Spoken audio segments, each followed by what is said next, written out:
Daginn. Góðan dag, Gunnar. Leitt að heyra með frænda þinn. Já, takk. Fyrirgefðu, þú ert... Ég bý hérna fyrir neðan. Og ég vildi afhenda þér þessa gjöf. Vá, takk fyrir það. Fallegt að þér. Já. Vildum gefa þér þetta sem innflutningsgjöf. Við?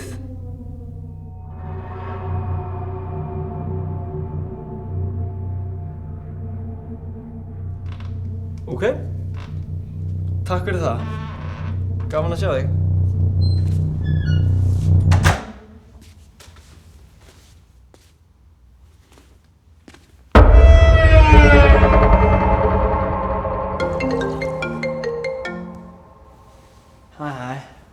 Æska mín, hvernig hefurðu það í nýju íbúðinni? Bara gott, sko. Það er bara að renna við út í búð. Annars bara mjög kósí, sko. Samt svolítið stórt fyrir svona einn gaur. Já, það venst. En þú verður fljótur að fulla upp í það. Þú búinn að kynnast einhverju fólki? Já, það kom reyndar einhver nágrann og gaf mér innflutningsgjöf sem er svo sem fallegt, en það var eitthvað, ekki illa meint gagnvart henni, það var eitthvað skrítið við hana, sko. Nú, hvernig þá? Bara hún vissi hvað gerðist með frænda og hvað ég hét. Já, ok, en skrítið. En þú veist hvernig þetta er með samfélagsmiðla. Allt er á netinu og svona. En hvað gaf hún þér eiginlega? Þetta er einhver pakki, mér sýnst það vera bók.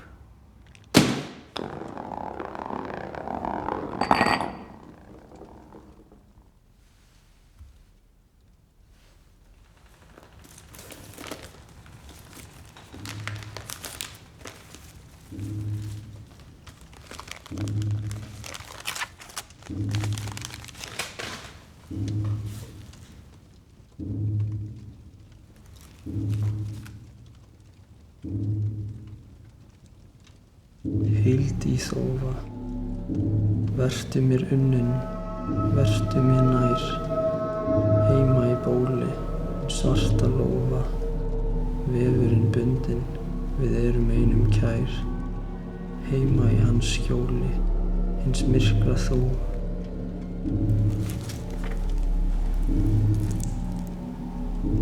Vita Vicara Vitosus.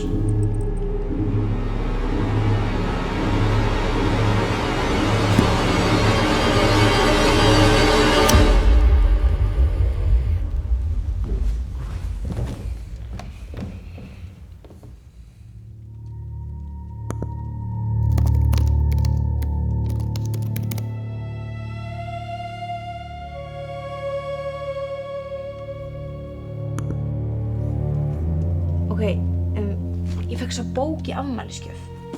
Það stóð ekkert frá hverjum. Og ég hafði enga hugmynd hvað bók þetta er. Hún heitir Heild í þófa, ef einhver kannast við hana. Allavega, ég fór að skoða og það sem ég fann fucking skrítið. Þá fann ég þessa bók í myndum á svona crime scenes. Það stóð í skýrslunni hjá lögreglunni að það voru engin ummerki innbrot. Engu stolið, engin sönnunargögn. Bara engin grunar að gera þetta. Þessi bók sem ég er með var á öllum þessum myndum. Þannig að ég hringdi í lögregluna og bara athuga hvort þau væru með þessa bók. Eina sem ég fekk að vita að þau voru ekki með hana. Svo byrjuðu bara að yfirheyra mig og vildu fá mig niður á stöð. Ég bara panikkaði og ég bara skellti á.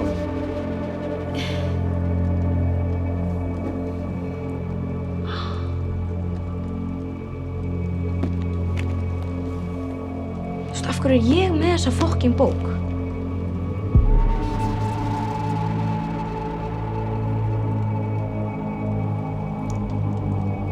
Hvað er þetta? Þetta er lettneska. Vita Vicara Vitosus. Á þetta vera rithöfundurinn eða?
daginn, Brjánn.